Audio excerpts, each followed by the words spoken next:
So anyway, I hope that helped. I know there's a ton of information here, and it can be quite overwhelming. But if you have any more questions, feel free to reach out to me on Twitter. You can find me at JacobDeck, or leave questions in the comments below. If this didn't help, let me know why. Is there something I... Here. You can also show you Xenoblade Chronicles Combat, truly understanding combat in Xenoblade Definitive Edition. Here we go. Xenoblade as a series is one that to me has always been defined by very engaging and interesting battle systems, and Definitive Edition is no different. While it seems pretty simple, was the worst. Let's see what Chronicles 3 looks like before I move on. I'm sorry, I'm just kind of wasting time here. Truly understanding combat guide. Let's just look at the gameplay. Here we go. Is it just as in this?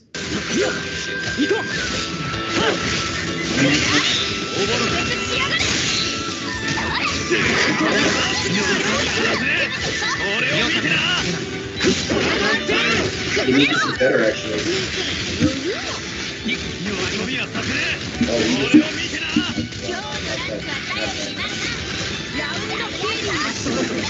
Video series. Okay, that was that all right. Damn.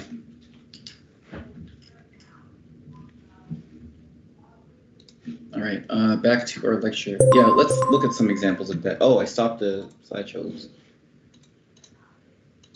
Best and worst examples of HUDs in games. Sorry. Yet again, let me exit it here. Let's go look at that one video there. I think it's also here right on interface design. We have it. The series, the wonderful series. Good design, bad design. Love this. Let's take a look. That's the one, right? Yeah. Let's go.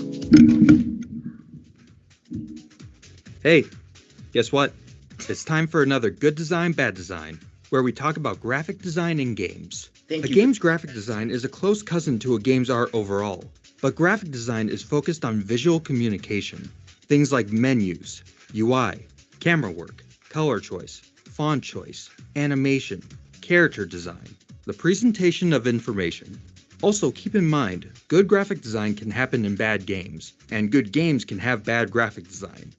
So with that said, let's get going. Good design. After the graphic design mess that was Smash 4, the menus and interface of Super Smash Bros. Ultimate wins the award for Most Improved. Smash Ultimate's style and presentation is more striking this time. Series director Masahiro Sakurai is on record saying that he took notice of Persona 5's dynamic interface, and it shows. Sakurai's Persona 5 inspirations shine through in the new victory screen animations. The composition and the way everything snaps into place take major cues from Persona 5's all-out attacks, and they look fantastic. The main menu layouts and transitions are sleeker, again taking inspiration from Persona. The transitions are quick and dynamic, stylishly moving from menu to menu. The camera zooms in and uses the negative space of the option icons to frame each submenu. It's a clever balance of style and functionality.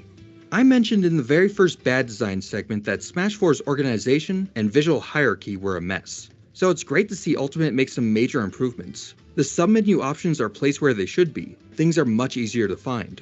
The most prominent options are Smash and Spirits, which hold the main local and single-player adventure modes respectively. But the options also don't overpower the menu. They even changed the Games and More section to an organized collection of the old classic game modes, away from the earlier game's random hodgepodge of options. I still hate that title, but hey, it's accurate now. The in-game HUD got great quality of life improvements. There are new UI elements like a stage map to show how close you are to blast zones. They also added new elements for character-specific mechanics, like the Inkling's ink meter, the villager's pocketed items, and Robin's weapon durability. The end of a match even spices things up with a dynamic zoom-in on finishing blows. Smash Ultimate's interface is so much better, but the usability still has some room to improve. So, it's time Sorry, why is this not... There we go. for a tiny bad design. Tiny bad design. There are a few little things that make navigation feel just a bit more cumbersome than necessary. Saving your custom rule sets is a great new feature, but you can't make minor edits like item settings, stock numbers, or the stage hazard toggle in the rules from the character select. Seriously, what's up with that hazard toggle? It should have just been a fourth stage option, next to the Omega and Battlefield forums. The new Squad Strike is a really cool mode, but it takes too long to set up. It should have been treated like a normal stock Smash mode, where you just pick multiple characters for each stock. It didn't need these extra menu options. Sorting and picking out spirit loadouts for the zillion spirit battles in the single player is also a little too slow and tedious for how many options you have to pick from.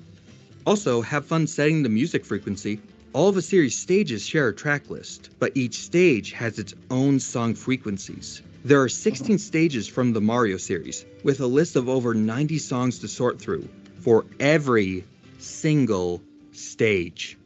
The song frequency slider gives way too much granular control, which isn't that bad by itself, but it takes too long to set a value.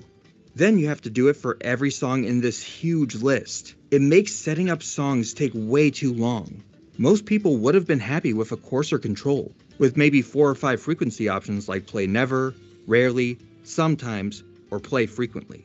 It's a great example of how settings meant for power users can degrade the experience for non-power users. In the end, these negatives are mostly just nitpicks. Smash Ultimate should be applauded for the good work it has done to fix its menus. But it's a reminder that no matter how good a game is, or how far it has come, there will always be more to do. Bad design. Good, bad design, let's see. No. Deadly Premonition No. is janky. The gameplay is janky. The art style is janky. Sound design, janky. Writing, kinda fun, but still janky. And its interface, super janky. Ugly type treatment, UI elements that clash with each other, low resolution art assets that get blown up into a blurry mess. Deadly Premonition's UI is full of inconsistency. Clashing UI elements can stick out in ways that take your audience out of the experience. A majority of the UI elements in Deadly Premonition are wildly different.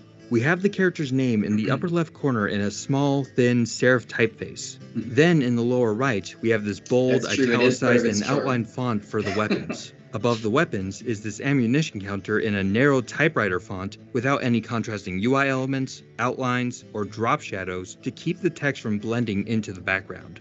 For the dialogue, item description, and button interaction text, they use the same typewriter font from the ammunition counter, but now with a drop shadow for contrast. Why is that not on the ammunition counter?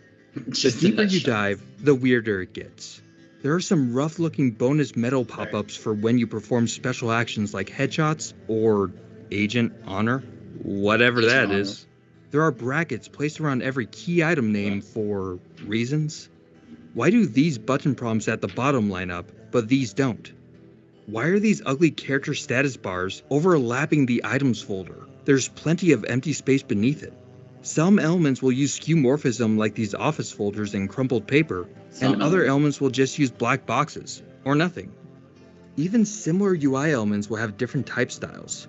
Both the items and mission list submenus use an office folder as part of the design. That's all fine, but why is the style and the subheader type so different? Some items in those black boxes will have margins, and others just don't and look like you're highlighting something in a Word document.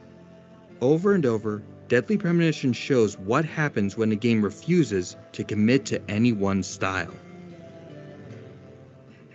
Good design. Good design. Communication is so important in team strategy games, but lots of players mute voice chat, don't have a microphone on their system, can't understand what you're saying due to a language barrier, or just don't want to talk. So how can you take a game that relies on team communication and design it around the realities of voice chat? The ping tool in Apex Legends is brilliant. Yes, it's a simple way to take most of the tactical information you'd normally share over voice chat and cram it into one button press. It's not the first game to have